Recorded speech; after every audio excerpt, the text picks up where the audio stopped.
এমন প্রবল হাওয়া, সেই নৌকায় সমস্ত উম্মতগণ এবং পশু পাখি জীবজন্তুর গাছপালার বীজ নিয়ে হযরত নূহ আলাইহিস সালাম ওই নৌকার মধ্যে উঠে গেলেন।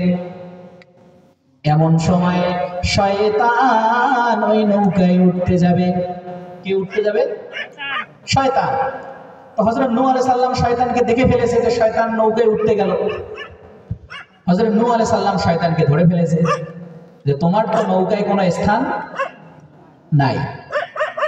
তো হযরত নূহ আলাইহিস সালামকে আল্লাহ তাআলা সঙ্গে সঙ্গে গায়েবী আওয়াজ দিয়ে বলল যে হে নূহ, তুমি শয়তানকে নৌকা থেকে নেমে দিবে না কেন? যে আমি শয়তানের কাছে ওয়াদা করেছি যে ওকে কিয়ামত পর্যন্ত কি করব? বাঁচিয়ে রাখবো, জীবিত রাখবো। এই জন্য তুমি তাকে নৌকা থেকে নামিয়ে দিও না। আল্লাহর আদেশ অনুপাতে হযরত নূহ আলাইহিস সালাম শয়তানকে নৌকার মধ্যে জায়গা দেন। শয়তান গুটি গুটি পায়ে হেঁটে নৌকার এক কোণে গিয়ে চুপ করে বসে আছে। তো শয়তান কি চুপ করে বসে থাকবে? কি করবে? শয়তানি শুরু।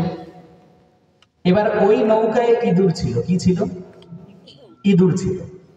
শয়তান এখন ইঁদুরের মাথায় ওয়াসওয়াসা দিয়ে দেয় যে তুমি এই নৌকাটাকে ছিদ্র করো, এই নৌকাটাকে ছিদ্র করো। শয়তানের কথা অনুপাতে প্রবচনায় পড়ে ইঁদুর কি করলো? নৌকায় ছিদ্র করা শুরু করে দিল। হযরত নূহ আলাইহিস সালাম দেখে পানি কোথা থেকে উঠতেছে, দেখে ছিদ্র হয়ে গেছে, ছিদ্র বন্ধ করে দেয়। আবার ছিদ্র তৈরি হয়, আবার বন্ধ করে দেয়। দেখে ইঁদুর তো প্রচুর অত্যাচার করতেছে। সঙ্গে সঙ্গে হযরত নূহ আলাইহিস সালাম আল্লাহর দরবারে দুটি হাত তুলে বলে, ইয়া রাব্বাল আলামিন, আপনি আমাকে উপায় বাতিয়ে দিন।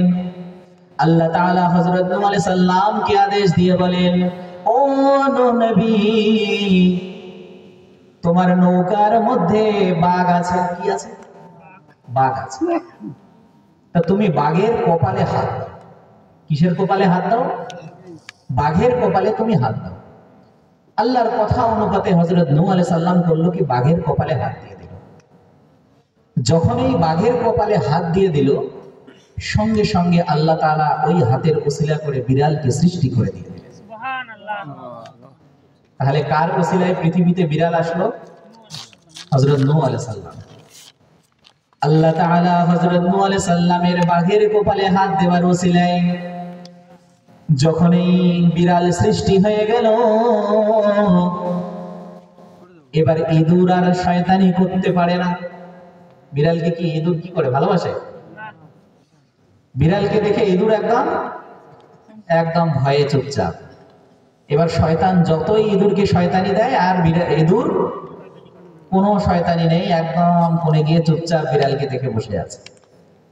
বিরাদারানে মিল্লাতে ইসলামিয়া সেই দিন থেকে আজ পর্যন্ত বিড়াল ওই পাহারাটাই ফলো করতেছে, ওই পাহারাটাই ফলো করতেছে। এই জন্য বাড়িতে যদি বিড়াল থাকে তার প্রতি সৎ ব্যবহার করতে হবে। এটা আপনার আমার কথা না, এটা স্বয়ং নবী পাক সাল্লাল্লাহু আলাইহি ওয়াসাল্লাম বলে গেছে। আপনি হয়তো ভাবতেছেন এই মনে হয় মন গড়া কথাবার্তা বলতেছে।